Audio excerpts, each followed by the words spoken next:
Well, hello, and welcome to Gallifrey's Most Wanted. I'm Ross Aiken. I'm old too. I'm Joumana Medlej.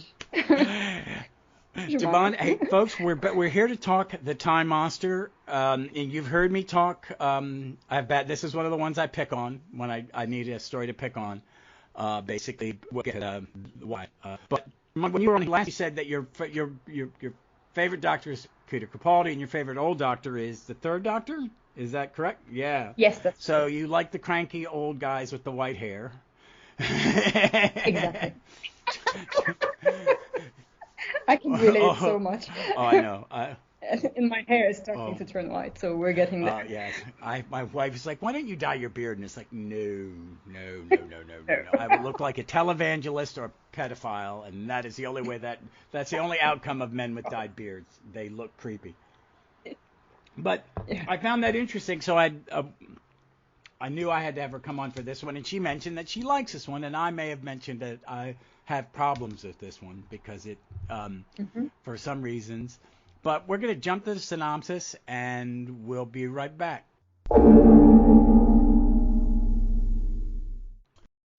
The Time Monster, Serial 000,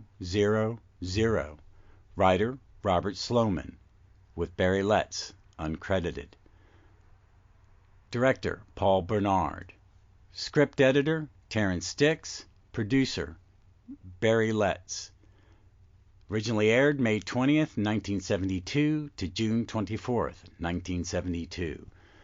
The Master, disguised as Professor Sophocles, getting that wrong, is working on Tomtit, transmission of matter through interstitial time, a device which would enable him to go through time to Atlantis and steal the crystal of Kronos, thus giving him control over Kronos, an entity that lives and feeds on time itself. The Master fails to control the chronovore in the 20th century and decides to go back in time to Atlantis. The Doctor follows him but fails to prevent him from using the Queen of Atlantis to gain access to the Great Crystal. Betrayed by the Queen, the Master unleashes Kronos and orders him to destroy Atlantis. The two Time Lords fight again in the time vortex. Their two TARDISes collide, but they are saved by a grateful Kronos. The Doctor pleads for the Master and obtains his freedom. Another wonderful synopsis from the Doctor Who Program Guide by Jean and Mark and Randy Lofficer, with a foreword by Doctor Who producer Barry Letts. 4th edition, much bigger one, easier on my old eyes. Get one now. All right, John, I'm gonna let you go first. I want the more positive outlook on the story to kind of lead to go. What about this one? Just give me, what about this one makes it why you this question. I What think elements of that this make you like it? That's probably um, when I think of this one, I think of, moments of exceptional characterization and dialogue that on their own make me want to come back. And I also think it's very ambitious, even if, in the execution, it's not, it falls a bit short. I think it was very ambitious. And the world of Atlantis, the costumes and all that has really been worked on a lot. And it's very interesting. Um, yeah, I mean, there are points where I will also criticize it. But overall, I think it's very underrated, and there are moments that I absolutely yeah. adore. I mean, I know other people that really, really like it, and some of the guys. I wasn't sure if it was Fraser or Simon. Someone popped up and said they liked it at some point recently on the interwebs. My problems with it are just structural because I rewatching it and then doing a little homework in about time. The Mad Norwegian did an update. No, it's not one of the updated one. Yeah, it is the update. They updated the Pertwee era book and put some more stuff in it. It was interesting. I really like the stuff with the Doctor and Joe. Joe was not it. Every time I rewatch a Joe story, I like her more. It's always I like her more. Mm, I think she, as it's pointed out in about time, that she's also showing she has some knowledge now. They're letting her be the one that goes, oh, his name means master in Greek. Okay, she understands Greek now. She understands basic scientific concepts. So when the doctor says something, she goes, oh, you mean this? And he's like, oh, yeah. Actually, yes, that's exactly what I mean. Very good, Joe, Yeah, absolutely. When he says, it's a time sensor, I was like, oh, it measures, anomalies in the time thing. And he's like, and the doctor is impressed. Yeah, we have. Yeah, because I don't know if you've never seen one of these About Times Mad Norwegian's done about 8 volumes, and it goes up through Tenet.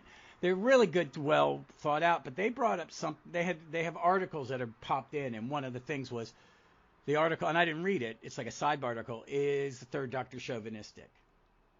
And he gets that rap, but I feel he's not to Joe. I think he's paternal, and sometimes he's dismissive of him because he sees her as a child, as someone who doesn't have the life experiences he has, and he's maybe a little protective, and he wants to teach her. He's very much teaching her from the beginning, I feel. Yes, and he's very much quite nice. Actually, he obviously cares about not hurting her feelings from the start, because the first thing that happens between them is he doesn't want an assistant, and the brigadier says, "Well, okay, you tell her that," and he doesn't want to he doesn't want to throw her out, so he kind of keeps her just because he's being nice, and then from there their relationship grows. But I completely reject the claim that he's chauvinistic, because if he's dismissive to everybody. Yeah, that's kind of always been my point. He's rude to the brigadier. He says is his best friend, and he's incredibly rude to the brigadier constantly. It's kind of when we get to the Danny Pink thing. It's like, why does he dislike soldiers, but he liked the brigadier? And he goes, Doctor's always disliked soldiers. He's always been leery of them because, he doesn't know what kind of soldier he's going to get. He's going to get the big bad guy, or is it someone who's going to listen and be thoughtful and take in information before they take action, which is what the brigadier is. Brigadier is one, growing up with a brigadier general as a father, he's the closest to what I knew as a military person, and even with his, yes, I don't know as much about everything as you do, but I know I need information because, they're, to be an officer that leads a group of men, you have to be kind of smart, but you also have to be very human to be good at. And the brigadier is this perfect, even though the doctor picks on him, he loves him and thinks he's great. But what I thought in this one was he really leaves. Joe really is a very active participant in the story, doing her own thing, driving some of the investigation, figuring stuff out. And I think there are times where the doctor's dismissive of her at times, like when there's a moment in the Sea Devils, because he's thinking it's just because he's talking to somebody else, and I've got his idea. And then he listens to her. But in this one, I thought they were really good together in this one a lot, especially toward the beginning when they're getting to the building where the Tom Tit is at. I thought they were very good together. And she's really good. She's really good in this one. Yeah. And she has agency, so at the beginning he doesn't want to take her along because it's going to be dangerous. But as soon as she insists, he's like, okay, it's your choice. I'm happy to have you with me. There is a lot of progression in the story it just shows how much they respect each other. And of course, he's going to be protective. He's more than old. He's old enough to be her father several times over. Of course, he's going to be protective, but he doesn't dismiss her. He also needs her, and he's aware of that. Oh yeah. And we see them there. Yeah, and I like this. One thing I enjoyed on this rewatch of this is that you actually have all the unit people have something to do, because sometimes they don't. Mike Yates got that bit. He's got a little action moment. He even gets wounded. Yeah. And I like Mike Yates. I like Mike Yates a lot. Yeah. I think sometimes they didn't give him enough to do, and Richard Franklin is chopping at the bit to act because he's putting a lot out there for not many lines sometimes. He's got a little more to do in this one. And he's got some of my favorite moments Benton later has in the this, Green Death when he's not even a member of unit anymore. Or no, he's about to, he's when him and the doctor, all the comedy moments when the doctor's dressed as a cleaning lady. But in this one, he's oh action God, man in this one. This is really. I would think if you took out 2 episodes of this story, it would be I would love it because, and I was reading, I talked about that in a second, but because I think what's going on is it's moving well. The stuff in the lab, all the scenes in the lab, the master and the dean of the college or whatever he's called, the chancellor, and then the scientists. What is it? Oh my goodness, they're great, even though it's that exaggerated hip costume and facial hair of the guy. Yeah, they bring it up in about time, and I just kept thinking about in the late 60s, early 70s, when Hollywood wanted to show you a hippie. They had a certain look, and he had that look, and it wasn't really a hippie look. It was like this cartoonist version of a hippie look. They all had the guys have the real weak, the long mustache and stuff like that. But I thought the guest cast in this, in both eras, like the modern era and the ancient past, are really good. The king, I love the king. Yeah. Is she the queen who's the baddie that sides up with the master? Is she? Yes. Galatea. I like her, but she's a bit panto. She's little bit panto. But I really like her. Yeah, she's a bit she's slightly unconvincing, but she has this redeeming feature that she really cares for the king. She doesn't turn completely against him.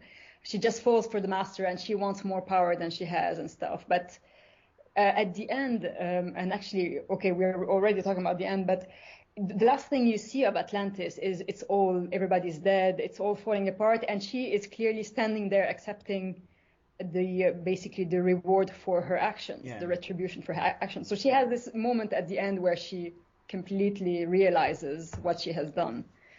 Now the thing is, I find the story quite choppy. Yeah. And it's quite hard you have to really work hard to see it as a coherent whole, because there's a lot of choppiness, there's a lot of places where the action stops and so on. So I don't disagree about structure at all. I was reading in about time that this was supposed to be a 6-part story called Daleks in London. So, so how do we get from Daleks in London to this is they had to do a complete rewrite. That's why it's got a different writer. And episode 3, which is them playing through time in the courtyard, that was added. That's a filler episode. And then episode, is it 4 or 5? I think it's 5, where it's basically the Doctor and Master just having a video conference about how they're going to kill each other. It's missing other characters for the most part. And I went, oh, that makes sense. It's because you needed this to fill 6 slots, and you didn't have 6 episodes worth of story in this new story, so you had to create. So it was weird because my wife and my friend. I started to watch it, and wife and our friend whose dog we were dog sitting was sitting on the sofa. And they wanted to have an important. I wanted to give them some room to talk, so I went outside. But they kept Doctor Who on, and they were like, "Which is this?" And I said, "It's one of the old ones." She goes, "Okay," and I was like, "Yeah." And I said, well, "It's not one I like it, but I've never seen. It felt choppy, and I bet it would be easier to watch and feel less disjointed in a way if you had watched it in the way it was meant to be watched, with 6 days in between." So those 2 episodes are, and I always have had a problem with 6-parters. I think 6-parters can be padded. I love Genesis of the Daleks, but they go through those caves way too many times, back and forth between the cities. Yes. But I never saw that in that increment. I've always seen it in a continuous. Because even when I saw it episodically out of Baltimore, we got 2 episodes a week. They blocked an hour for it because they were used to science fiction shows being an hour, because in America our science fiction shows are an Yeah. hour. So they blocked an hour for it. So, but maybe it would be better, but watching it straight through, there are times where it is, I don't know, I think they're adding to just make sure they've got 25 minutes, or that's my big peeve, because, oh no, the other one, I'm a little off, where he builds the device, that is written in to fill time. And it feels like it, but it's a moment I like. I really like it. And the moment you mentioned, like when the Doctor and the Master are in the TARDIS basically on screen, and that is one of my favorite moments, and I think it's a great scene where we see them together and what the dynamic is between them. And I totally accept that it really poses the action, but I wouldn't trade it for anything, because I think it's a wonderful And I'm scene. the same way, because I was looking for thinking, well, where could they trim? What can you doing that little, I know better than the editor and the director, whatever, as nerds do, think we know better. But I'm like going, and I read the article, and I was like, but I love that, because Joe's in there, and it's Joe and the Doctor battling the Doctor, and the saying things backwards. So because the Masters, I'm gonna mute because I don't want to listen to you. It's like, what are you, 5? I know, it's like I'm just gonna stick my fingers in my ear, la la la, because that's basically what he's just done. Exactly, he does it knowing that it will infuriate the Doctor, and he's gonna just come out to Earth, and it's like, oh my God! I mean, you can tell. Okay, these guys, they know each other of old, and they just. And the Doctor is the one who is really serious and earnest, and the other one, he's like he's the devil, who likes to just poke fun. And before he kills the Doctor, he just wants to punk him. Yeah, I do like that, because the chemistry that Delgado and Pertwee have, even though they were probably not in the same room, or maybe they were, because they were shooting this. By now they're shooting stuff out of order. They're not necessarily shooting even on video. Video editing by this point, either they had more machines or the machines had gotten better. But I wouldn't be surprised. A good actor, even in professional movies, some actors, even big stars, go, oh, when you're shooting their bits, I'll come in and say my lines off camera. Yeah. And the guy goes, you don't have to do that. And he goes, yeah. I mean, because he should do it. I mean, if not, it's an AD who's maybe 22 years old, sitting there reading. This is terrible, No, I'm sure they were bouncing off each other, because I know they were also great friends in real life. And, the energy in those scenes, it's like, I could watch this all day. I could watch them take the mickey out of each other and try to get one over on each other all day. I love it. The formula's the same. They're battling, and then the Master goes, well, my plan was absolute crap, and now I'm in a little bit of trouble because, I didn't need steps 6 through 32. I could have just snuck up on you and killed you, but, And now can you get my butt out of the fire, me out of the frying pan? But I love that. I love them all. I think part of that comes from in England, and especially back then, and even today, is most actors are doing both stage, television, and film. They're doing all of it. In this country, or in, say, Bollywood or India, the other big film-producing nation, you're not doing that. You do one or the other. You don't. In America, they're actually doing more. The big stars are doing more television because they went, wow, it pays better in a lot of ways, and I don't have to go far from home. I'm going to be in Hollywood doing it or wherever, somewhere nice for a long period of time. But because these guys, there's a lot of it, and you see it when they're together, that they're both seasoned stage performers. They know how to read off an actor. They know, they make it. And I think this is, if there is one really, the best thing about this story is all the regulars, that unit family plus the Master, are very well served by the script. Yes.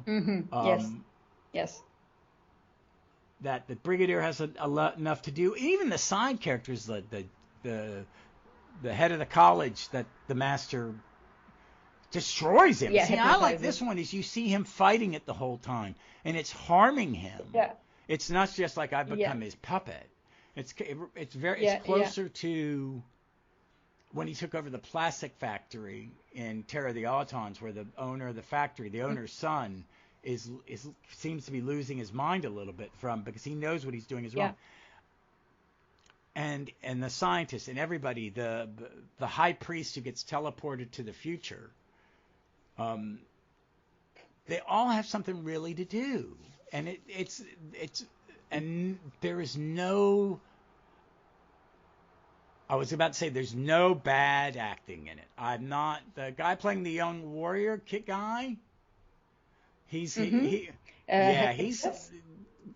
giving a very staged performance. The problem with Hippias is that he seems to be doing the work of several characters in one.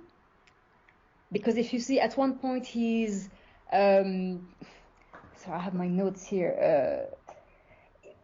At one point he's kind of like almost the king's confidant, and then the next time we see him he's like almost revolting against him, and then he's like the queen's kind of would-be lover, and you know it's like it's like all these parts were meant to be different people, but they ended up rolled into this one actor, and so it ends up feeling quite weird because he can't make, as an actor, he can't make a choice of how to play it. Maybe that's kind of what I'm seeing is that he's very stiff, and it's like, well, I don't know why in this scene that makes sense, because now that you see it, he is in all those scenes, and he's just at times I felt sorry for him. It's like they wrote such wonderful stuff for everybody else in this piece, but you are just saddled with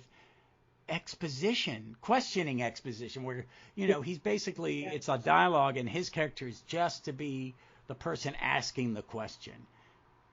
I think his best bit is the bit with the queen, because there's some lovely dialogue there, and very, very nice way of giving us a backstory between them and how probably becoming queen has changed her, etc. But again, it's like because he was playing almost a different part 5 seconds previously, he can't shift into like a tender mode that is convincing, So it's like I think he's the only one that I would say is really doesn't carry across. I felt sorry for him because let's talk about the production values. I think in this one, if you're going to look at a golden era of Doctor Who, really Pertwee and the first 4 years, Pertwee 5 years and the first 4 Baker 4 years are where they're just at the top of the game production. This one, there's a lot of things I like. I do like the sets for Atlantis. I feel that they're kind of crunched up, like they were built in a much smaller studio than you normally would, because I feel they was very square. Yeah. But yes, of course, but it's so ambitious, and we have so many different spaces. We have outside, or it's meant to look like outside. We have the Queen's chambers. We have the maze downstairs. It's really ambitious for what they had been doing up to this point, which was not really building sets, was it? They were most of the time. By this year, they're doing spaceships, because when they go to outer space, they're building that, or the colony huts or something, and they're just using stuff that was trendy prefab. Like those domes in Colony of Space. Yeah. Those are things that you still see places come. They're collapsible structures. Some of the Army Corps engineers pop them up and someone works on. But I love the throne area. Based on Minoan civilization, and really well researched, and the costumes are historically researched. And I mean, look at how gorgeous Jo is once they put her in Minoan costume. Oh, I love that. I really have always loved the costuming in this, because I want them to. I'm always somebody who's like, can't the Doctor just go into the past and have an adventure? Yeah. Like, don't put assignment. It could be a kidnapping of a famous person. You could think of some reason, or don't even have famous people. It's I never realized it until I was listening to another commentary and doing some homework or reading about it. It's like the Highlander and the Massacre is, yes, there's historical stuff going on, or has gone on, but the Doctor and his companions are just moving through that world. They're not like, they don't help win the Battle of Culloden. They don't get involved. They just try to avoid the massacre of the Protestants in the Massacre, and they've just been separated. And the action is watching Stephen move through this world, watching the Doctor Ben and Polly move through this old world, and there's a little bit of pseudo, magic versus magic, or is it science? Kronos is a being. It's not magic. It's an element in time and space. It's some, but it's that thing as anybody, if you go to a primitive society less developed than your own, they may see what as science as magic. But this doesn't happen here. Yeah, I like that. It doesn't. The king, he immediately recognizes that the master is a kind of a charlatan and using hypnotism, and he doesn't kind of look up to them as wow gods with special technology, and he recognizes the doctor as another scientist. Yeah. So they're playing with the fact that this is a form of science. They're not like superstitious people. They have their own science, and the king meets them as an equal. And maybe his people have started to forget, but he's the last one who remembers, so he is on level. And he's not impressed by the master at all. I love that. That's one thing I like about this, that all these because these are Atlanteans in the myth of Atlantis, that there was this super society, and 1,500 years of people just reading into the legend, trying to make it, was he, who wrote, is it Plato? It's Plato, and wasn't even a legend. Yeah, he made it up. Yeah, well, he created the legend. He created the legend, exactly. But I like how they did here, because they really grounded it into something historical. So there's mystery around it, but there isn't any crazy like magic or aliens or it's just a time when the Minoans were more advanced. And you can also tie it into, because they're really setting it as Minoans, which is one of the oldest civilizations from the past that we maybe not. Maybe one of the oldest Western but I mean, it's one we had to rediscover. We knew about it, and we know more about it. It's like over in this hemisphere, it's, we're now that we can fly over the jungle, we're going, oh crap, there were a lot more cities, and it's like, yeah, dummy. There are also civilizations in North Africa that are buried under sand. It wasn't always a desert. There are things we forget about them if they're not because they're not. We're not. 2,000 years from now, no one's going to be able to read. If they find an old hard drive, they're not going to be able to read what's on it. It's not making any sense, and they're going to have to piece it together. I like that it's Minoan, and my history for over there is not very good, because in this country that we don't teach. But there is in the islands in the Mediterranean where they find some of these older civilizations, that what happened, it's like freaking earthquake or a volcano. Yeah. I know because I'm from Lebanon, and there was a century where there were a series of incredibly destructive earthquakes and tsunamis that wiped out cities that were, Beirut was where the Roman school of law was for centuries. The entire Roman Empire went there to study law, and then after an earthquake destroyed the city, it just vanished. It went. They were never able to rebuild it and to continue. So this massive staple of the ancient world vanished. So it makes complete sense that the Minoan civilization has equally been damaged beyond repair by the same cataclysm. These things happen. They're in the historical records. I never heard, so when I first heard about the Little Ice Age, I never knew that. Basically, the explosion that created Krakatoa or whatever around there blew up, and so for like 80 years we had. For 1 year we had no one in the northern hemisphere had a summer.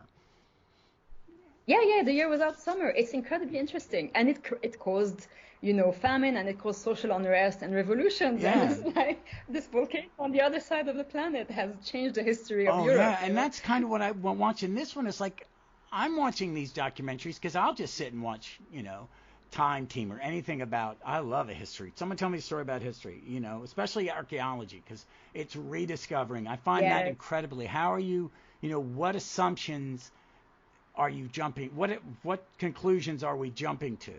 And if you start with like antiquarians, early British grave robbers who thought they were scientists, but you making assumptions and how this one actually. All we've learned since this was probably written, we know more about ecological history I think it's studied more because we're going through it. We're going through climate change. We're going through one of these things where Mother Nature is pissed, and is making a self-correction. She doesn't like it when you pee in the pool. And so I find that this one actually is a little more grounded in thing, because it is very Minoan. Like, oh, I can't believe this, that there was an earthquake. This happens. There have been tsunamis. There, like you said, there's off the coast of North Africa, there are several, aren't there several sunken like chunks of Roman cities where, well, yeah, our coastline was about 3 miles further out that way. We had an earthquake and it slid into the ocean, causing a tsunami on the other side. Oh my goodness. See, absolutely. so that, I find that very fast. I always find that fascinating, but now this story kind of really, it fits into that. And it made me enjoy it a little bit more, that part of it, because I really, I've always found the switch between present to Atlantis, I used to feel that it was jarring, but it didn't feel that jarring for me this time, because one, the scene with the Doctor and the Master in battling, that it does pay off. And if I was watching this over 6 weeks, it'd be, when you get to week 5 and they're there, oh, it's changing. It's not, you're still not jumping back and forth between the inside and out, because for 2 episodes you're really kind of stuck in that college by the machine. Yes. So absolutely. I really like that, and that one, and I liked some of the concepts and some very early. The TARDIS being alive. This is the first time that the Doctor actually mentions it. That the ship flies through a vortex. That has never been said until this one. That Kronos isn't. That Kronos is a life form of some kind that lives in the outside of our universe, and the Doctor may or may not have been there. Yes. So I wanted to talk about Kronos to basically get a major thing out of the way. As a mythology buff, this really annoyed me, but it doesn't actually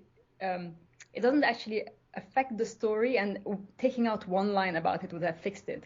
Is that they're talking about Kronos and confusing him with Kronos. Kronos is the Titan who was the father of Zeus, who ate his children. And in the show they do mention the Greek god that ate his children. But the god of time is Kronos.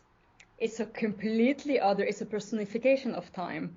And that is a completely different being. And from what myth is that from the same mythology? It's the same mythology, but it's not. They're not the same kind of being at all. And Kronos, father of Zeus, had nothing to do with time. He is he's just a Titan. And if they had taken out this line, it would have made more sense, because that one, it doesn't. You can tell that it has nothing to do with this being as are shown it. But clearly they did not research close enough, and it just confused.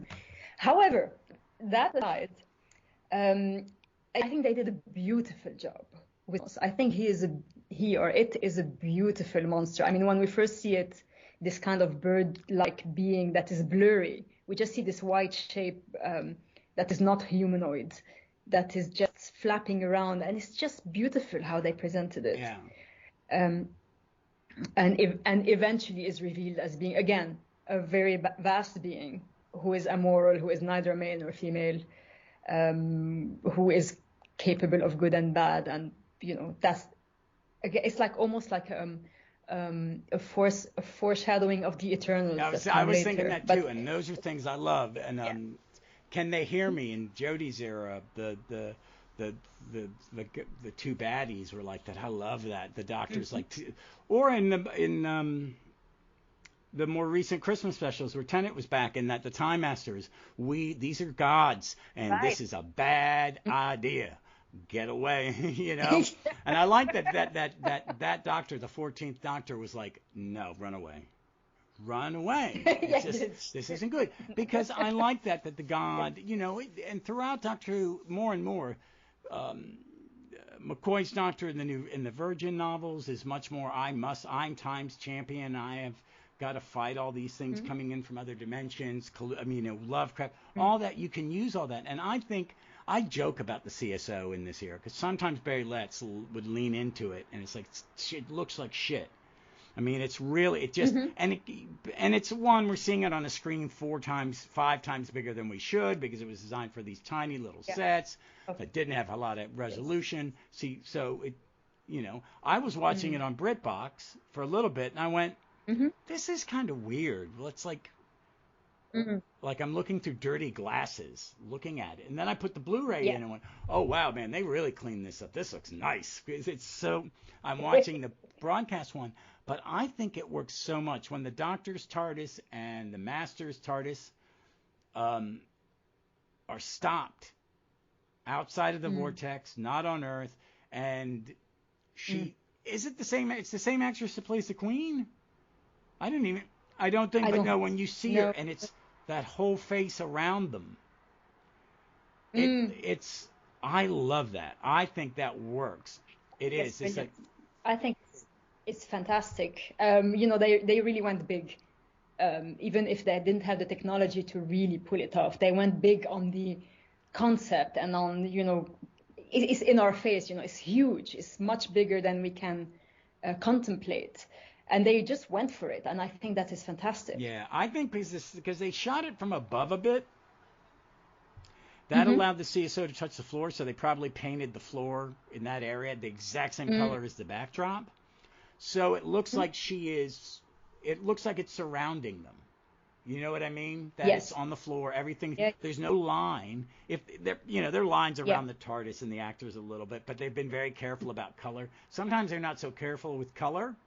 Like someone's got a little green or a little blue in their costume, and they go in front of a chroma, in front of the weather. We still use that tech for weathermen, but you'll see it. But I love it, and I love that they talked to. And what you said, they're amoral. It's like it's that I like a god or a superior being in my science fiction to be the one. It's like you're an ant to me. That I'm speaking to you is just to get you to stop bothering me. Yeah, exactly. Because for Kronos, for instance, why should it be bound by human code of morality? I think it's a much more interesting take on a deity that it is not human. Why should it be? Why should we basically create God in our image? It's his other, and it's like in a fairy tale. You did it a favor. It will be good to you. If you try to imprison it, it will not be good to you. It's very simple. I like in this one the Doctor is, because the Doctor at times is arrogant when he meets a being that has more power than him and stuff like that. But in this one he's like, no, I know exactly who we know. Me and the Master know exactly what we are dealing with. And it is something outside of our universe, and it's not something we should be messing with. And why, Master, did you piss it off? Because now it's going to try to kill me, and you're my, and what I like about it is the Doctor doesn't try to save the Master. In this one, I don't think I don't know what it is. It's the Master gets his comeuppance. He keeps he's made, the god Kronos mad, but yes, but the Doctor asks Kronos to spare him. He definitely does. I think we have in the end there is this real summation of what the core of the Doctor is, and I can't remember, I don't think we've had it before, where first of all the Doctor is willing to sacrifice himself to stop the Master and to stop the universe being destroyed. He's not so willing to sacrifice another, because when Jo's life is on the line he really hesitates. And then it's Jo's bravery, it's the companion's bravery and her own decision that her life is not, she's happy to sacrifice herself as well, because she presses the button when the Doctor couldn't do it. And then again, you have the Doctor's compassion, even for the Master. Even after all this, he cannot bear the thought of an eternity of torment for him or for anyone else. And I think this is a really strong summary and a really strong vision of who this character is, so beyond the irascibility and the occasional fits of ego, there's real compassion that's not really conditional, because even his worst enemy or somebody who's just tried to destroy the universe, he's not able to be anything but compassionate Yeah. towards them. It is, you know, that you think of, I'm thinking about that. It's like, would Joey or Jamie or Zoe press the button? Would any of the other companions up to this moment done that? I think, is this the first time we see that? Because you see it a lot in Modern Who. Because Modern Who, it's about more about the companion. But yeah. I don't, Sarah would do it. You know, Sarah, you know, I think Sarah would. Leela, yeah, she'd have been like, I ain't worried about it. Leela's like, Doctor, if you're not willing to kill the baddie, I will. And you keep your hands clean. I will. It's a good death, you know. So, but you know, it is. It's like I said, the more I watch Joe, more I watch Katie Manning as Joe. She's a lot less like Joe than people. Joe is not as vivacious as Katie Manning. You know, Katie Manning is, you know, she's full of energy, and she's probably in her late 80s now, or mid 80s now. She is, you know, and Joe is, you know, an action hero. I think Joe's always been an action hero. Yeah. I think sometimes she's not given the credit by some, you know, my old partner on this podcast, Vic, you know, she really never, Joe just, because she was, Joe doesn't say anything to me, because that's not, I don't see myself in Joe in any way, shape, or form. I went, okay. But I think Joe is more of an action hero. She's a softer action hero. She's even softer than Sarah Jane in some ways. Yeah. Sarah Jane has a lot of compassion, but Sarah Jane can be biting and snarky with people of authority, where Joe is always kill them with kindness, and I'll get you a cup of tea and you'll give me some information, and we'll say, you know. Yeah, and you know, she has this innocence, but she also knows how to cajole the Doctor, and she will have that smile sometimes when, you know, she, for instance, like, oh, Doctor, you never listen to anything I say, and you know, and when she catches him out, and so she has that innocence and softness, but she's not stupid. No, she doesn't. I think you're definitely, this is her third season with him. Yeah, I think so. And I think they're writing for, I think we're seeing Dix and all these writers writing for the actor. And this, I think what we see in Joe and the Doctor's relationship, a lot of it is Pertwee with Katie Manning. Yeah, she has a real growth arc, because when she starts, it's her first job. She's barely more than a child. She's 19, and she's fresh and new, and she doesn't know much. But by the end of it, not only we see her learning from the Doctor and kind of stepping in for him from time to time, and by the end she is fully grown, and she kind of graduates into choosing to leave him and to go live adventures with her husband, you know.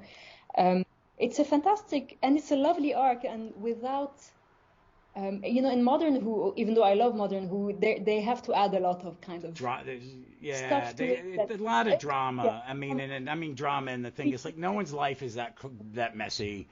You know, I think it's why there's always got to be a tragic ending. You know, that's my big problem with Modern Who, and it's the spectacle of it is too much, and I think why certain companions, like, it hampers it ties your hands with them. I think it. Yeah, and sometimes it's just too much. It's like, why can't you? I mean, you know, some modern companions, like, you're supposed to really love the Doctor. Why do you behave like that? You know, that makes no sense to me. Whereas Joe, it's not that she always takes it and says no. You know, there's a lot of time where she gives as good as she gets, but in her own way, which is kind of, it's not aggressive. It's always like more girlish and stuff, but still, you know, and Pertwee always, or you know, the Third Doctor always kind of acknowledges that he has been put in his place very, very gently by Joe, you know, and it's lovely, and they always laugh about it together, and there's this real fondness between them. And I think it really shines in this one, and I think in this one she really leads the action toward the end. She makes a decision. She's going to press the button. She presses the button. You know, I do like her getting to. I see. It's like because the third Doctor really doesn't go to the past, but what, twice? Yeah, Yeah. that's it. That always bothered me. Yeah, because he was stuck with, I mean, the TARDIS wasn't working for so long, and I'm guessing there was budget stuff so that they That stayed in gets me is it's like they wanted to make it all based all on Earth, and then they went, well, we need to do the ones in the future, so they had to build spaceships in futuristic setting. It's like, but you could have just set everything on Earth or primitive or in the past because you're frickin' England. You can drive 5 minutes and find something old and shoot in front of it. It always struck me as like, I mean, where do you have to go? There are streets in London. All you need to do is shoot at night and block off that street. You could, Oh my God. there's, you know. It's Oxford. I mean, literally, I am looking outside my window at a hall where I will have dinner tonight that was built in the 13th Yeah. century. So, I mean, Crazy. I love it. It's like over here we go, well, we have buildings. We're talking about, there's a building on the campus of the hospital campus I work on. It's called West Hospital. It used to be a hospital. Now it's an office building. And it's a beautiful early 20th century Art Deco building. I mean, it's 100 years old, but we're gonna have to get rid of it because of just. Yeah, Oh, no. well, it's been renovated, and in the core of it has a lot of asbestos. We've abated as deep as we can, and so, and also it's in a bad place. It's on a corner, but where there are two churches we had to save, so we use one is used as the building where the med students have break. It's where they can go and just be away from everybody. And then the other one is just, it's there because there was a fire and everybody in the most of the people in the congregation burned to death, and they're all interred in this urn right at the beginning. And so it's as a historical landmark, and they can't take it down. But there's this building, and we're like, for us, it's 100 years, but it's like, come on, man, you can drive 5 minutes.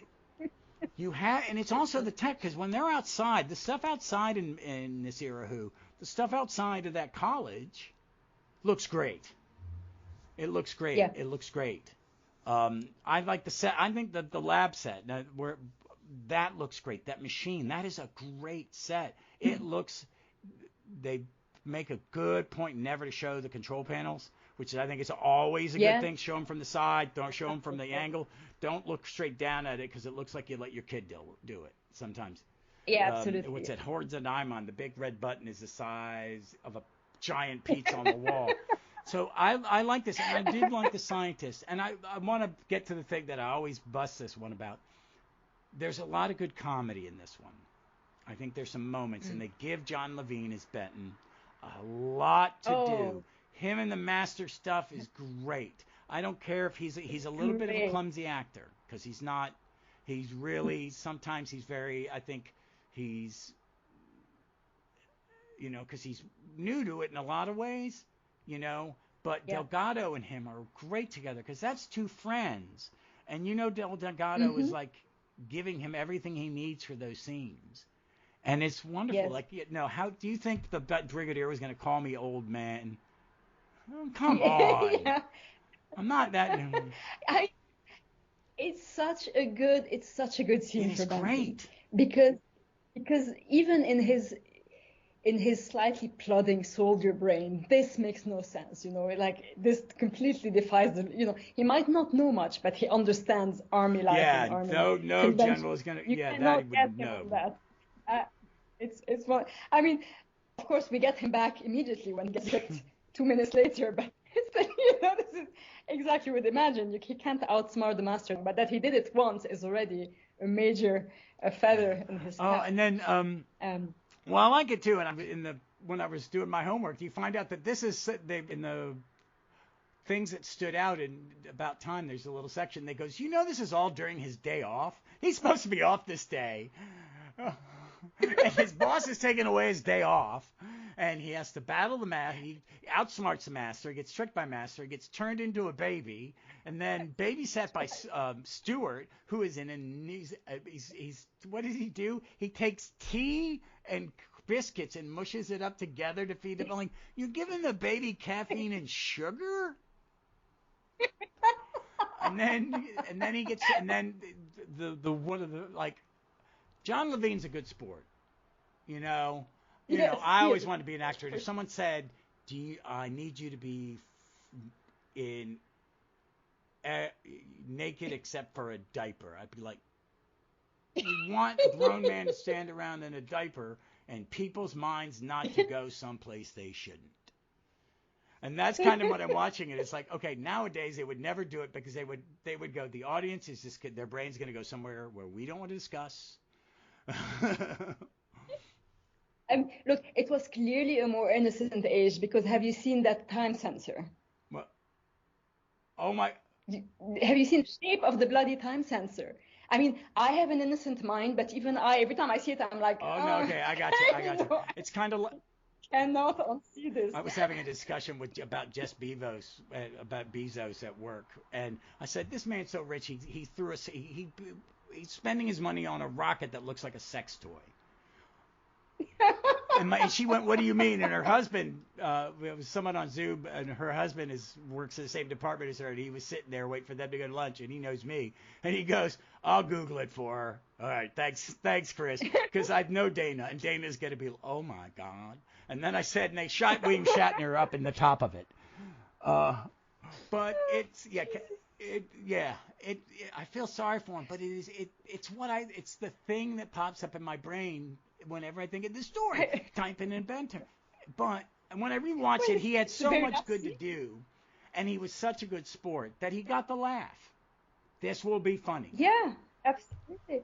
And it's the very final scene. I mean, we've gone from Cambridge, we've gone from science to massive mythology in Atlantis to this being that is absolutely cosmic to we finish on the note of Benton in the diapers, which is quite a ride, right? But it kind of brings it back to Earth, which is kind of nice, and to silliness and to laughter. Otherwise, it's kind of there's a lot to digest in this story. I wanted to talk also a little bit more about the Master's relationship with people, because I think it's very, very interesting. I mean, there's the Benton moment, but there's also, for instance, when they're in the TARDIS and Jo falls on her tailbone and she's like, oh, and the doctor says, I'm sorry about your coccyx, Jo. And then the Master appears, I'm also sorry about your coccyx, Miss Grant.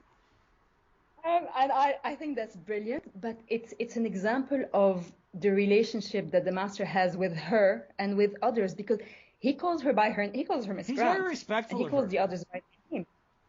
He is respectful of her, and he clearly likes her and the others. And if you contrast that with other Doctor Who villains, where it's always unfailingly the girl, get the girl.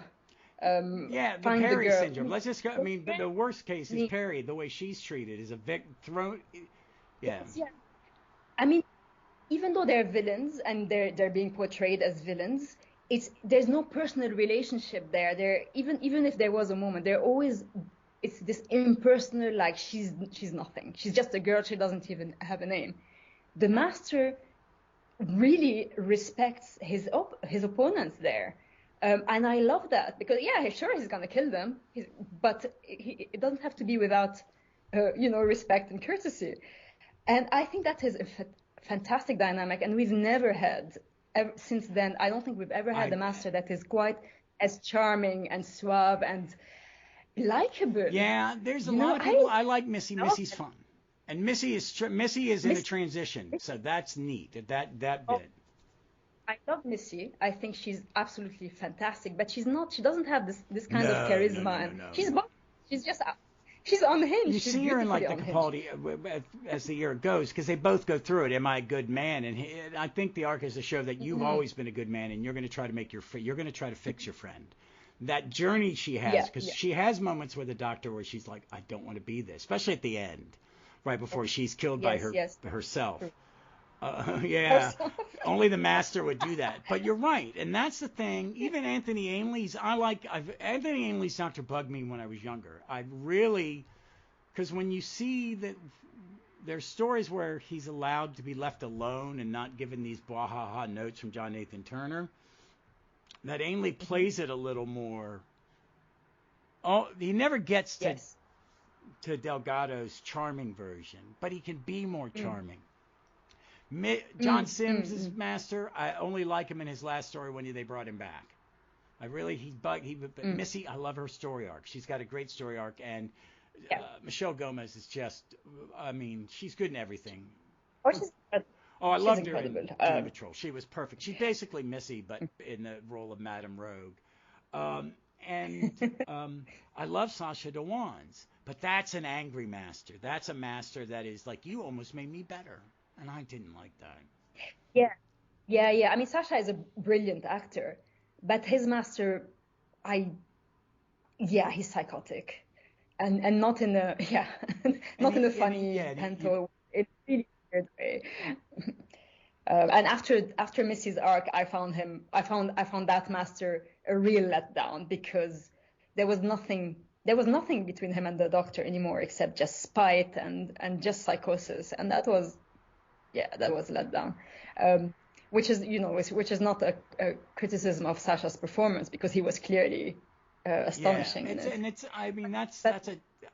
And I've listened to a lot of the Big Finish. I love Alex. Oh my God. McQueen. Yeah. Oh my God, he is. Put him on camera. Wonderful. Put him on. Yeah. Oh well, I saw him live at the recent thing, the Stuff of Legend. Yeah. I mean, honestly. I think he's the one who most approaches Delgado's levels of smoothness. He does the secret. His first story, Dominion, where you think he makes the Doctor think, I'm a future version of you. Oh yeah, it's really good. It's so good. He is so. Every time he's on it, I love it. I've liked. Actually, the guy that they put in the first Doctor story who ended up being a horrible transphobe. I'm not going to say his name. He would have been a good one. He'd have been a good master. Yeah. But yeah, I think I agree. There is something. Delgado will always be the best. I mean, I enjoy Missy. I enjoy Sasha's performance. As somebody who wanted to be an actor and likes watching an actor do it, that's taking a lot of energy. But I think they needed to show some moments where there are moments like in Ascension of the Cybermen where he goes, yeah, we could make peace, but no, he gets to it and then he realizes he can't control it. But there's something with Delgado is so good. Yeah. Oh, absolutely. I memean, when in the beginning of the story of the Time Monster, how much of a thrill is it when you realize, he walks in and this professor, and he walks in and you realize it's him with just a big roll in his R's, and you're like, oh yes. We only have one more story with him, because the next one he's not in. Next one he's in is Frontier in Space, and then he died. Yeah. And which is tragic. But Frontier in Space also I love because it has such moments between them. That's one that I didn't really get until like the last rewatch during the pandemic. I watched it and went, no, this is a Saturday morning serial like Buck Rogers or something. I'm digging this. It is weird. They jump from place to place, and it's just to build up to get to a cliffhanger for, Dalek's story to follow it, but Frontier in Space is the good part. Yes. It is, because he's so good with Joe.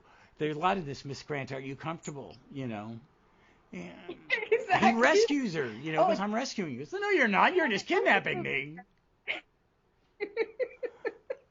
It's like when the Doctor is talking to kind of hide the fact that they're kind of sewing the bars, and the Master is like, oh, Miss Grant, I feel so sorry for you. You have to listen to this rambling.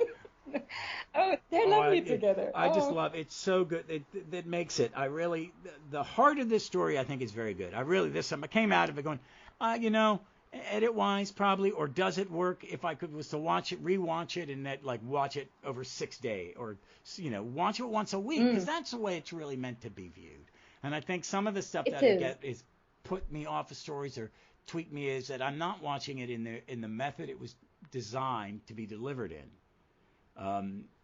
Yeah, it's true. I mean, a lot of the material that feels tiresome if you look at it just in one go, actually, if you wait a week, you've kind of forgotten, and then it's a welcome reminder. It puts your mind back in that frame, and because it's such a sprawling story with multiple locations, it's actually good to be reminded of where you were before and what was happening. Yeah, I kind of wish I still had my old VHSs with the Omnibus edition, but I guess the Omnibus is on the Blu-ray. I don't know. I've never watched the second disc of Time Monster Blu-ray. When they give them 2 discs in the Blu-rays, it's normally, oh, you've got an edited version of it that you sold overseas, like in America, where we got them in chopped together.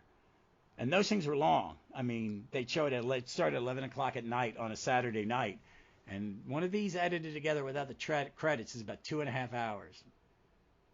And it could be, and I remember watching these like they were feature films, because I didn't see these until they came out on VHS or Blu-ray. Some of them, I think I got I don't know, but I've very rarely have I've gotten to seen it. Flux is the first Doctor Who story that was a completely serialized story that I saw in a serialized format, meaning I had to wait, because I like that they don't drop. It's one reason I kind of like that Disney has it over here, because they don't drop everything. It's always, they may put 2 episodes up or 3 episodes up on a show on the first day, but then you've got to wait a week for the rest. And I think it would make these more enjoyable in some ways. And also, this is my 4th or 5th viewing of this one. I mean, I've maybe more, but I overall I liked it a lot more. I think it works better as a whole, and the good moments outshine the ones that kind of tweak me. And actually, Ben, I thought the diaper was going to bug me this time. I went, you know what? It doesn't really bug me. It's actually very funny, because I was thinking, it's like, I don't want to bust on John Levine. I will bust on John Levine sometimes, because he's a very eccentric man. He's very fun to interview, because you're never like going, is he going to say something inappropriate? Oh yeah, I met him. He's a bit much. He's a bit much. They've done a lot of these on the road. One of the Blu-ray extras is him and Toby Haddock hanging out. And I want to know what didn't make it into the video, because he's a very eccentric man. Oh. And it's not a bad thing. He's an actor. Yes. He's very much kind of, I see, you've got that cartoon actor thing. And he's of a different generation. But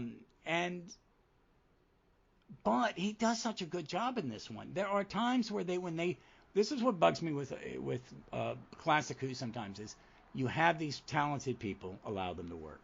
Give them things to do. You wanted this, and I think the fact that Letts and Dix are the only, they're the only producer and script editor this team will ever know. And this era is all one big family. And I think that's why it works so well. And that you can have these moments where, if that sergeant was a guest character, would that scene be as good? No, it's because John Levine's now been playing Benton for almost 10 years. Yep, and we know him. We know what he's like. He's never John Levine is not like Benton in any way, shape, or form. He isn't. And Sergeant Benton is, I grew up around the military. There are guys like that who are like, they're sergeants. It's like, I lead people. I'm a leader, but I'm also more accessible to the civilians. There's a reason a lot of times they don't send a lieutenant to talk to the civilians. They'll send a sergeant or a corporal, because they're going to go, you're worrying about the politics of this, Lieutenant. My job is to keep you alive, the 20 guys behind me alive, and not have to use our weapons. That's my job is the officers get us in trouble. A sergeant would never get you. He'd be like, no, not doing it. And some of these things. And that's what I like. He's, I work with a guy who was an MP. He was in the Army, and he was an MP.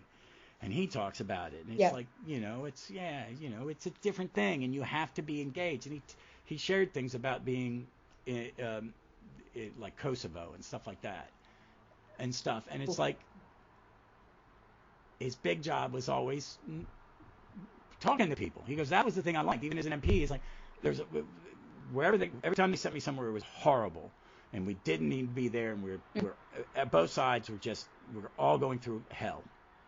He sees it as that. It's like, this shouldn't have happened, and all of us are now damaged because of it. Because he's very damaged, but I get this thing is that the thing he liked was the interaction, and Benton has that. Benton is always, Benton, go talk to the people in the pub. Benton, do this. And he bonds, he makes a little friendship with those two scientists, with Stuart and Ruth. They're so good, and it is so nice and so gentle. When she tells him, you just stand there and look pretty. Oh my goodness. That is lovely. That is not only a lovely reversal of situation, because there are some feminist messages. Yeah, the one about the good ship Women's Lib. It's like, Ruth should go and punch you right in the face for that. That was, I remember growing up in this, and people did say that about Women's Lib. You didn't do it in my house, because my mother goes, that may be the term, but shut up. Because it was. I think they're trying to do good by it, and I think having Ruth be the superior scientist and him be the assistant. Exactly. They don't play Ruth. Ruth is given things to do. The master treats like she doesn't really know what's going on, and she goes, oh, yeah, I know what you're going to do is going to blow up the mission, kill us all. I know enough science about that. What you're talking about makes no sense. Yeah. And I'm not sure how the pseudoscience was. I didn't do my homework to go, is this just a series of words that Terrence Dick and Shalom them also? But the interstitial thing. Well, the thing is, I don't know if they made it up from nowhere. Probably not. I think probably it's very possible that somewhere in the past, very possibly among the Greek philosophers, somebody has kind of tried to conceptualize like that. But I'm not entirely sure. It's quite, as far as pseudoscience goes, it's clever because you can actually visualize it. Yeah, that's what I liked about it. It was like, is this based on, did one of them read a scientific journal, see some news report? The physics, our understanding of the universe jumps astronomically on a daily basis now. You'll see these photographs from these telescopes. They're about to shoot another one up in a year or two. I actually met the woman it's named after, because she went to the Unitarian church my best friend went to. And she was the one that said she was the person who thought of, her name is Roman, and she's the one that said we should shoot telescopes into space, and she headed the Hubble project, and now they're sending hers, the one named after her is going to go even further out. So they take photographs, and we can see things now that are I know. I mean, I'm here to research time basically for an art project, but still I am deep diving into it, and I'm surrounded by people who spend their life studying time. So, and I wish I had thought about it before we spoke, but I have a philosopher of science at hand, and I would love to hear his thoughts on the interstitial time because tell me if it has been put forward before. It would be in the deep past, because I'm pretty sure by now this has completely been, because we don't, time is not a thing. It's a measurement, was always a thing. You're just measuring time. But now with physics, it's like, no, because gravity affects time. How we perceive time, absolutely. So time is, So time depends on space as well. It's all interconnected, So you can't talk about time without talking about space-time, really. I have a Russian physicist upstairs who, if he can hear me, I'm gonna hear about this at dinner. Well, he's very fascinated. But seeing that, so I liked it. I like that when she says it's that time is actually in individual moments. That's a neat concept, but it's the whole thing now is, are we a simulation? They're thinking about that. That is a philosophical point, and I remember studying this in school. It's not a statement about time itself. It's a statement about how we perceive time, because memory is not a continuum. Memory is a series of moments close together, and in your mind you see it as a continuum, and that is the illusion, because it goes back to the I, the self. The perception of self is a collection of memories that we think is continuous. In fact, it's not, because it's just a series of memories. Memory is different. I do not remember being 3 years old. I remember moments when I was little, very Christmas with my dad before he went to Vietnam. I remember those 2 Christmases in this house. But that's it. Right, but these are, And maybe some lovely other interactions with people. But, you know, I'm going to be 60, so parts of my brain are going, yeah, we've got to toss that. Yeah, you may want to suppress that one. But, you know, but that time isn't something we're doing. We're like, I like that idea, is because we're all filing away what we remember. And it's something when you're like, when they talk about eyewitnesses, what is the worst witness you could have for a crime? It's an eyewitness. Because there is no neutral take on a memory. It's your memory. You remembered it the way you remembered it. There are details you did not perceive, you did not see as important, so your brain has not stored them.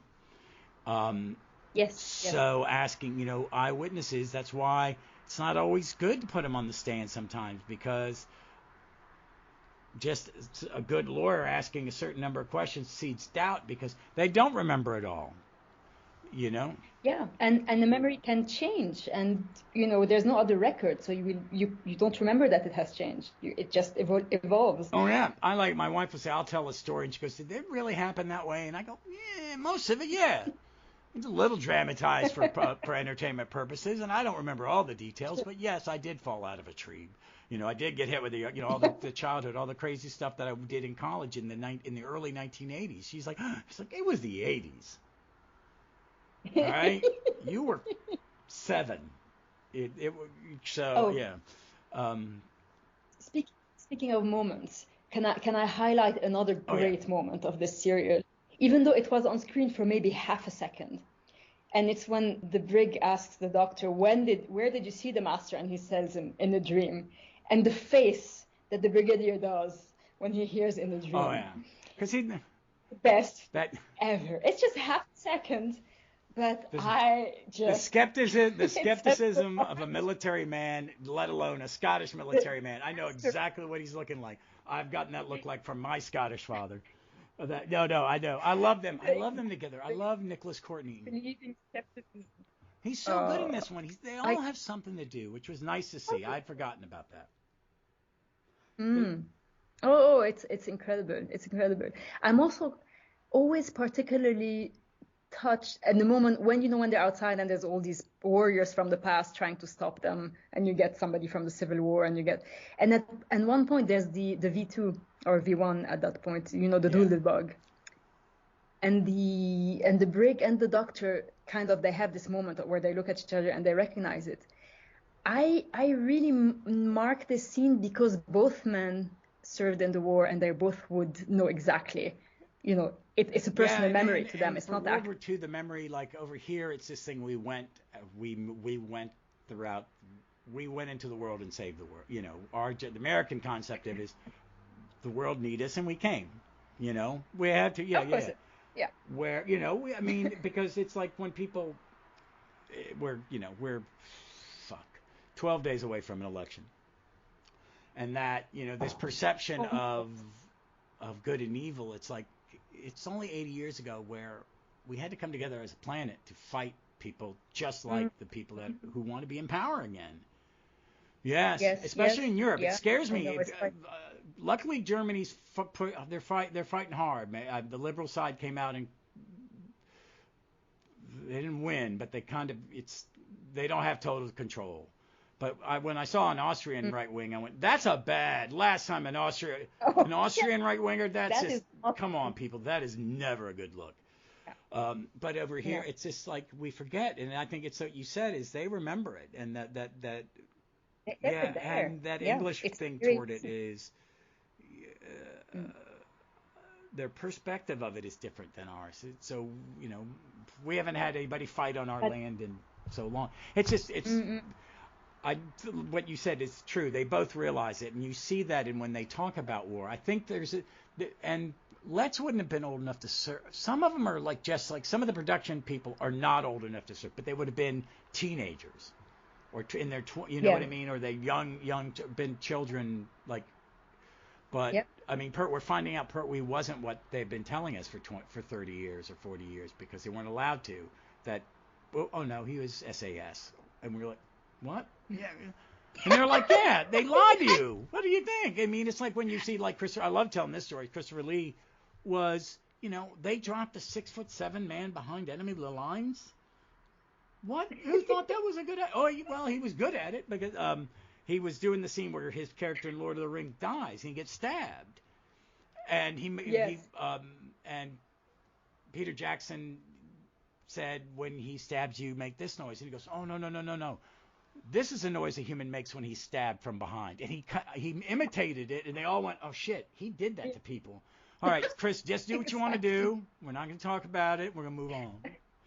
And it's like, that concept of World War II is not that far away. I mean, it's 25 years when this was being made. That's nothing. Mm-hmm. That's nothing. Nothing. I know I grew up with, my parents weren't even old enough to go. My dad was like 15 when the war ended, or 16 when the war ended.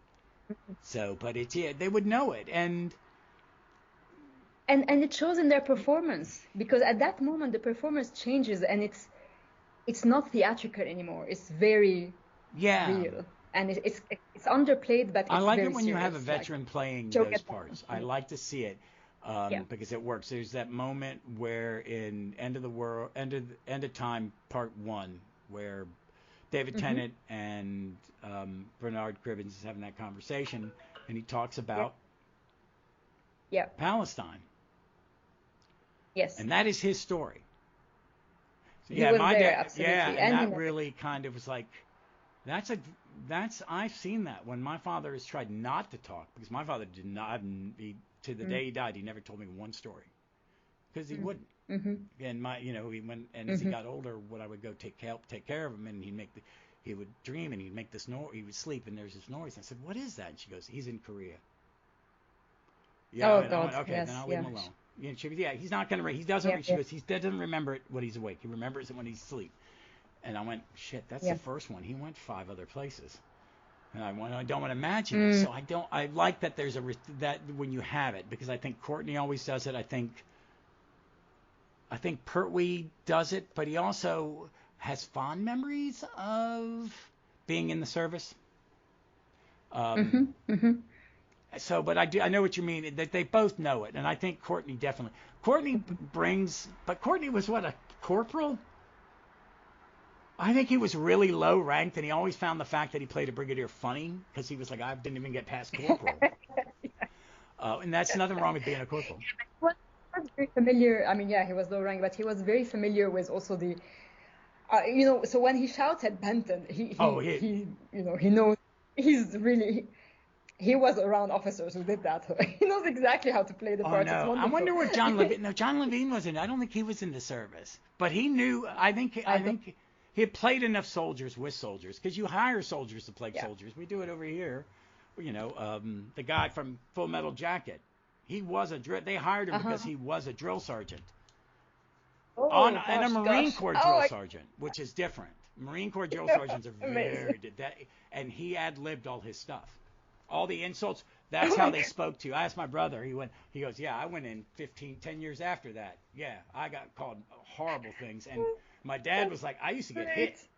Because he used to hit, he was in boot camp. But no, I liked it. I like it when I think, for the most part, Doctor Who, I hate it when I see the military as a whole treated as barbarians and bad guys. Right. Politicians are the bad guys.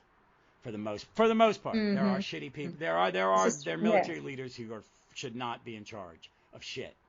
But it is especially in this country, because no one can. If we're going to do something, it comes from somebody in a suit and tie. It comes from the president. It comes from the president down. It doesn't. It's the generals are at it. They've told them. Sometimes they've said don't do it, and we do it. But I like that they show it that respect, and they don't treat it trivially. But they also don't romanticize the violence, and that's one thing about Doctor I like is they don't the military characters don't romanticize the violence. It's not fun. It's not fun. It's interesting how, for instance, I mean, obviously the Doctor and the Brigadiers are great friends, even if they don't outwardly show But the one point on which the Doctor can never be behind the Brigadier is, for instance, with the Yeah, Silurians. and I think they Yeah, need to. and that is Yeah, the and line. there's a line Um, that the Brigadier. I don't think the Brigadier likes. I always get the I think he impression that did he's. it. I see it this way because I like the Brig so much. I've always felt that he did it because it was the order. He doesn't. He understands the order. Yeah, He may not I have agree. done it, I but it agree. is the order, and he is very comfortable with following it because we don't. They just created a plague that killed people. I can't. I don't have time to Yeah. trust them. Yeah. Yeah, no, I agree. I agree. He did what he saw was Yeah. his duty. But this is the thing where the Doctor can never be behind this Yeah. kind of action, because otherwise, you know, he would be a very morally ambiguous character. So this is the dividing line, which, despite their friendship, they Yeah. cannot meet. But each of them is doing what they feel, you know, what is consistent with who Yeah. they are, really. Yeah, and that's what I I guess. like about their relationship. I do think there is this. I think I would have loved for Nick Courtney to have been in a modern Who, so they could have had that scene, because Yeah. the Doctor is in modern Who, especially at the beginning, is because Davies wanted to give him a new reason to be out there traveling. So, and kind of go, yes, this is a continuation, but I'm going to give you we're going to put a dam at all that past stuff, so I don't have to worry about it. It's there. We've all seen it. I loved it. This is part of it, but I want to put a barrier, the Time War, so we can focus on the future and give him a reason for traveling, so we don't have to go into exposition dump. There was a war. We don't even find out why until like 2 episodes before the end of the first season. It's slowly, but I think. Glad they brought Sarah Jane back. I cried. Actually, when I knew and I saw it every time I see that scene where she turns around and chokes up, because that's Elizabeth Sladen thinking of Tom. You know, that's that moment where she's having that nostalgia, because I feel when she comes in and introduces herself to John Smith, that Tennant is like, oh my God, I'm playing against it. You know, they're real emotions. I think having Nick Courtney. I'm glad he was in a Sarah Jane, but there was that if you were going to put Sarah in, I don't know what stopped them from using him. I think they wanted to, but I think he was unwell, and then he passed away before it would have been they so could. good to see him. Oh my God, yeah, it would have been I know. absolutely. And imagine, because at one, I think people forget how good an actor he is. Yeah, I mean, I think Nicholas Courtney doesn't. I think he's incredible. And I've seen him in other things, and he's always really weird. Like I've seen him as like, what the hell? You're not the oh my God! So I only know him as Nicholas Courtney in in interviews and the Brigadier, but you see him play a bad cop, or you see him play some doctor, or I saw one. It was like, dude, you were working a lot, man. You got a little role going on there, Nick. But it's nice to see them. It's like whenever I can see, like some of them I've not seen. I've seen a little bit of John Pertwee's work outside of Doctor, but very little. The biggest thing I've ever seen is the film version of Funny Thing Happened to the Way of the Forum. He was cast as one part, but then when they got the big American star to play that part, they gave him another part. And they paid him the same fee. All right. So he got the same fee, even though he moved down the culture. But I haven't. So I like it. I've seen some of him, and it's nice to see what else he could do. Like Peter Davison, you can't swing a dead cat without a TV series he starred in. So I've seen him. That's why I have a lot of respect for Peter Davison, because he can play anything. Because he's played about anything. Yeah. So who I was talking to someone. There's a guy, Dave Steele, who I've done. He's guested on my comic podcast. I've guested on his. He'd never seen Campion, and he was like, "Oh my God!" He's like, "Yeah, that's not Tristan Farnon. That ain't the Doctor. That ain't his sitcom beat down husband he's done in several sitcoms. That's a very different character, and he is exceptional in it." And so I love to when every once in a while I'm watching something random old on Brett Box and see Nick Courtney. Well, it's kind of a national sport. If you watch any British TV to just spot the Doctor Who actors. We all do it. My wife hates it. If we're watching a movie with English actors, Doctor Who actor, she goes, "What? With when? I don't know who that is." And everybody's partners absolutely hate It's like, it. why are you so? Oh my God, I love it. I love to find it. I love to find him. And I grew up. I mean, my mother is the hugest Anglophile in America. I'm surprised we didn't have like tea cozies, but she was of Irish descent, so it was more like I like all of the islands. I'm neutral. You marry, your dad's from Scotland. My great grandfather is from Ireland. Our first earliest ancestor here was English. We're just mutts. But we watch this stuff, and I still do it. I'll be watching I can see a lot of the old Masterpiece Theater stuff through PBS on they have an app. So I was watching something, and it was like there were 3 Doctor Who actors right in front of me. Oh my God, there was one recently. Oh my God, who was it? I saw it. It was Philip Maddock. He was in the background in some horror movie I was watching. I went, oh wait a minute, that's Solon from Brain and Morbius and the Crotons and he's my favorite. He's my favorite old school Doctor Who guest star. So it's always nice to see it. All right, that was a rambling again. So hey, Joumana, tell us. You have any recommendations? Because this is where I get to let everybody, if there's something you're reading, listening to, watching. Oh my God. Well, all I'm reading right now is research. So it's very. If you want to know about medieval calendars. That sounds incredible. I find that very interesting. I think that would be very interesting because the last change of the calendar was in the 1800s. When we went from Gregorian. I know that was much earlier. The Gregorian calendar is much earlier than that. We're in the Gregorian calendars. Julian and Gregorian, but that was like centuries ago, and there hasn't been an improvement on the Gregorian since. But I am looking at the nitty-gritty of this, and it's so complicated.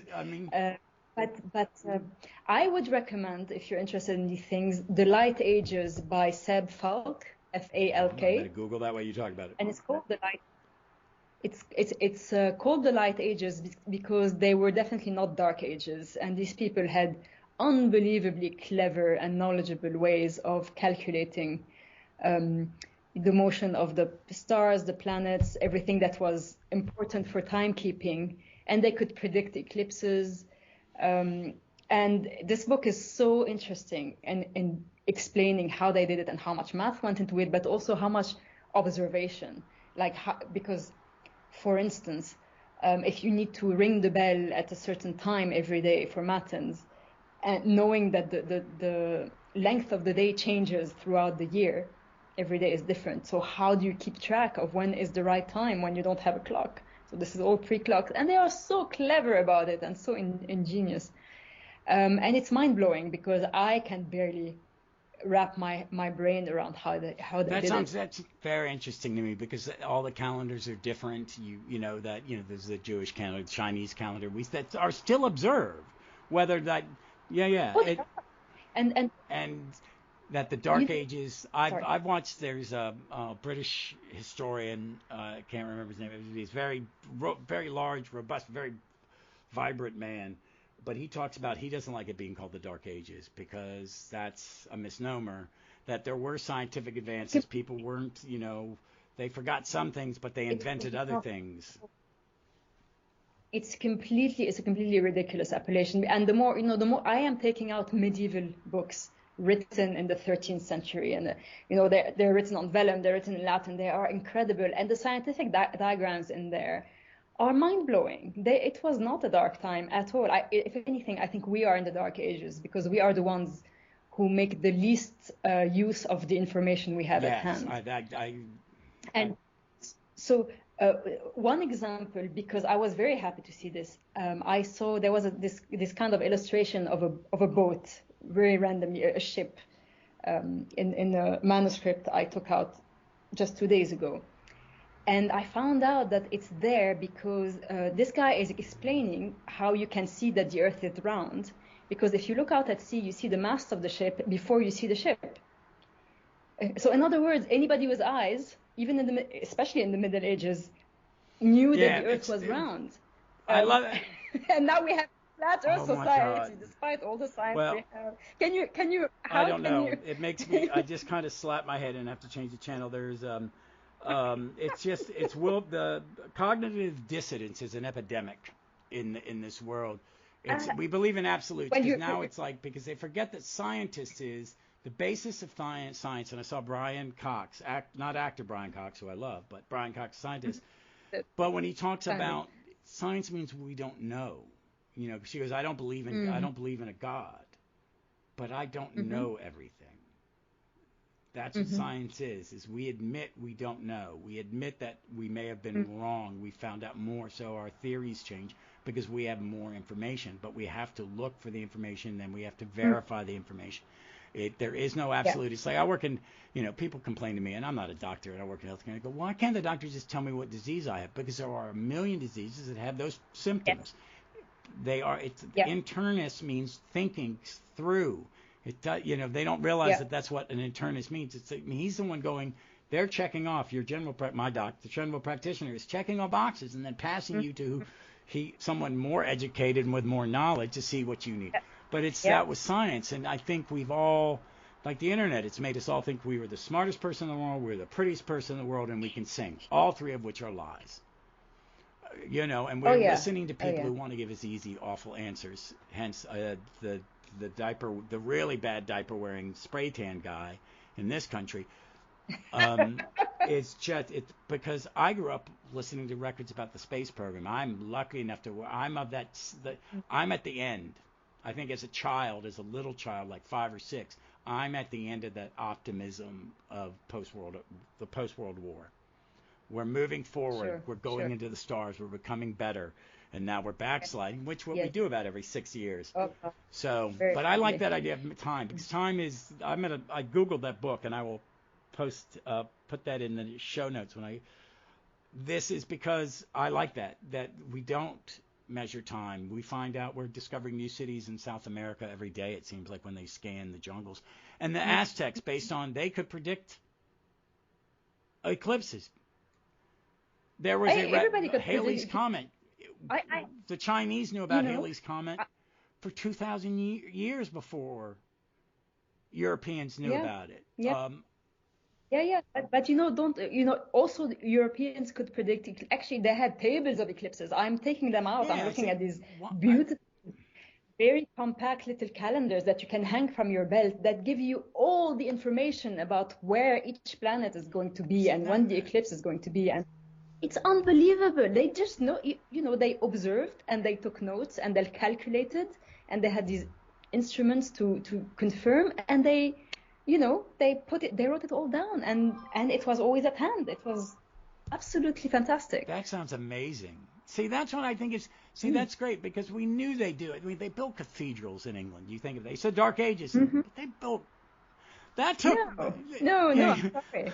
Wait a minute. They built the Tower of London Castle in 1066.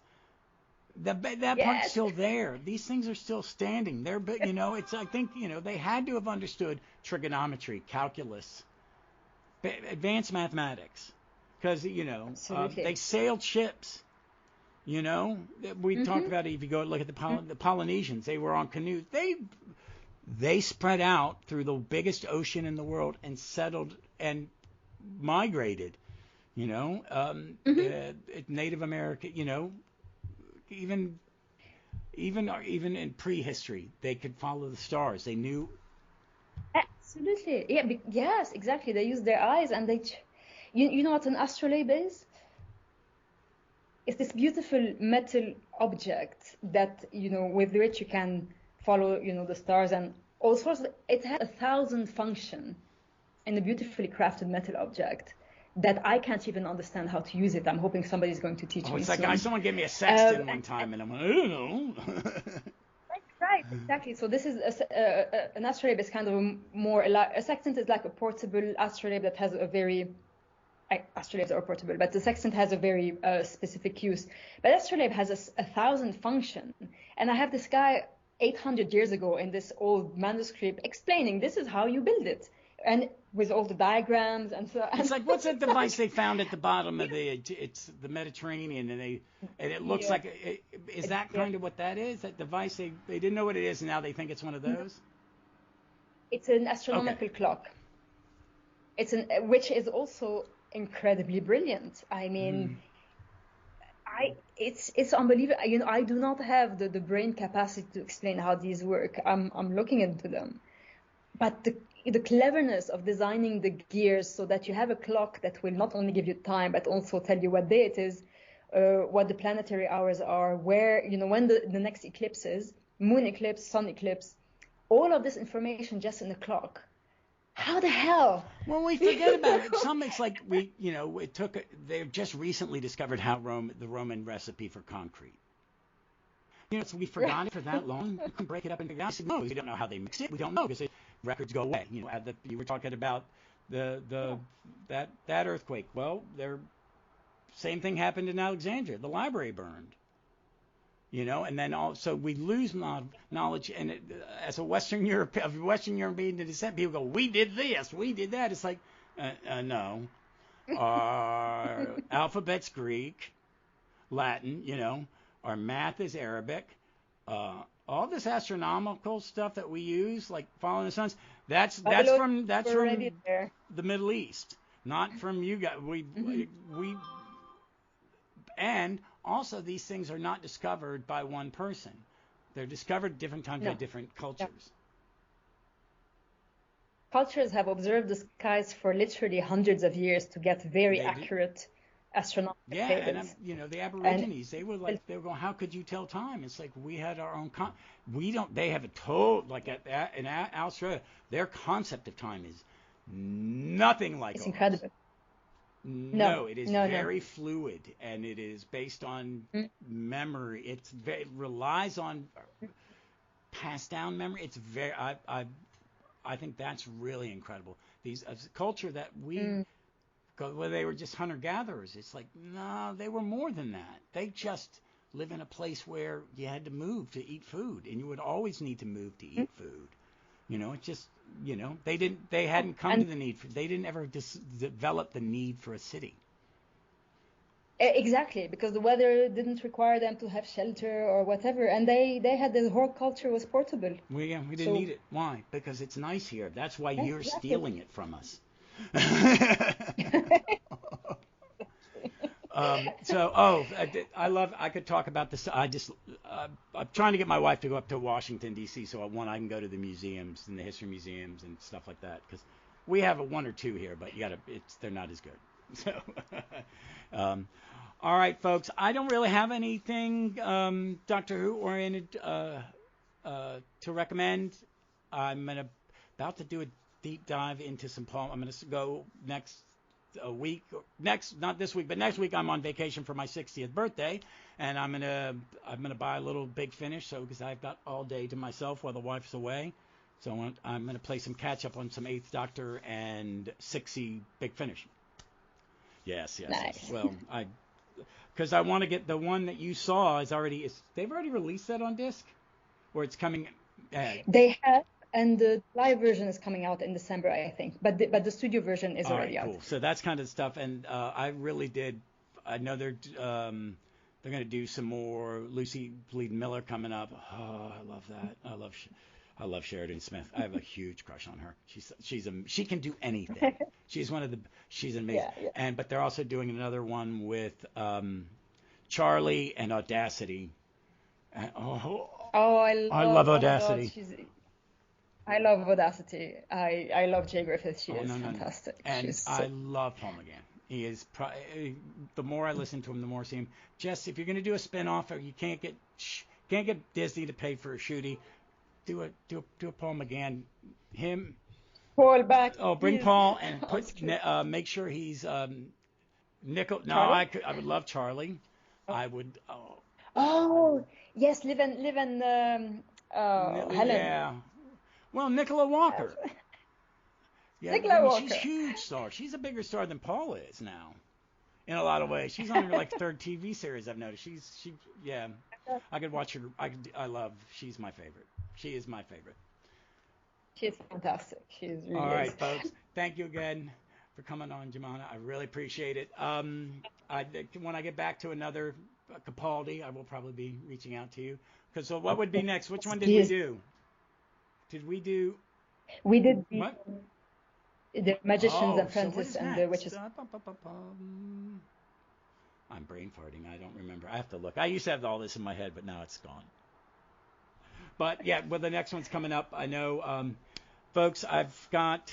I'm going to do next is the Deadly Assassin and Dave Steele from the Earth 2 podcast and a frequent guest on my comic book podcast, but he hasn't done a Doctor Who one with me. No, he has. We did a season, but he's going to come back and do Deadly Assassin. And I reached out to Melvin. He is going to do the 5 Doctors. I may see if I'm going to wrangle a couple more guests. At least get a British guest who can tell me what it was like to watch it when it came out there. Because in America, we got it. I remember because we got it a day before them, and it was on every PBS station in America. But folks, that's a lot of stuff to look forward to. And there's a Christmas episode coming up soon, and I'm kind of excited to see how Stephen. I'm glad he's asked Stephen to do the Christmas episode. I'm happy about that. And I hope he's got his mojo back when it comes to Christmas episodes. But as always, folks, thanks for listening, and we look forward to seeing you somewhere in space or time.